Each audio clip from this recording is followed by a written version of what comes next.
J'aime bien cette question, merci. Dire qu'il y a des principes, ça veut dire qu'il y a une science. Et que les soins palliatifs sont véritablement une science et que l'accompagnement en soins palliatifs est une science. Il y a une science de l'accompagnement. Donc c'est en effet ce que je développe dans le livre, autour de trois principes relativement simples.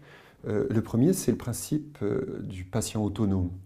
C'est-à-dire, en fait, on n'est pas là pour imposer quelque chose au patient. D'ailleurs, entre parenthèses, je développe toute la philosophie de la conscience. Je crois qu'aujourd'hui, on est vraiment centré sur le respect de la conscience, c'est quelque chose d'important. Respecter la conscience, c'est aussi l'éclairer. Bref, je ferme la parenthèse. Donc pas de paternalisme médical, comme on appelle. Pas de paternalisme médical, pas de paternalisme religieux, pas de paternalisme idéologique. C'est le patient autonome, c'est partir de sa conscience et l'éclairer et l'accompagner. Ça, c'est le premier principe, le principe du patient autonome.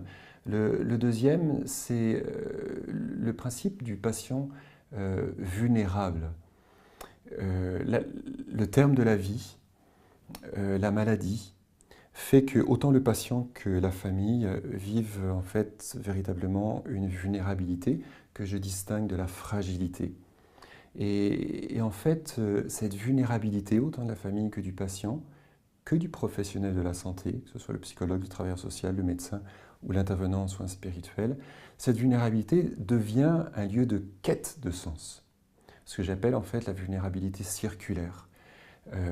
Plutôt que ce soit un lieu de non-dit, un lieu de déni, un lieu de barrière, ça devient, si c'est véritablement assumé par un accompagnement, un lieu d'ouverture vers la vie, un lieu de quête de sens. Et donc ça ouvre à un troisième principe qui est le principe du patient relatif. C'est-à-dire que si on est engagé ensemble vers une quête de sens, alors nous sommes relatifs les uns des autres. Le patient à l'égard du professionnel à la santé, quel qu'il soit, mais l'inverse aussi. Et le professionnel reçoit du patient certaines fois des belles lumières sur la vie, des beaux témoignages, et donc il y a une circularité de quête de sens qui s'installe.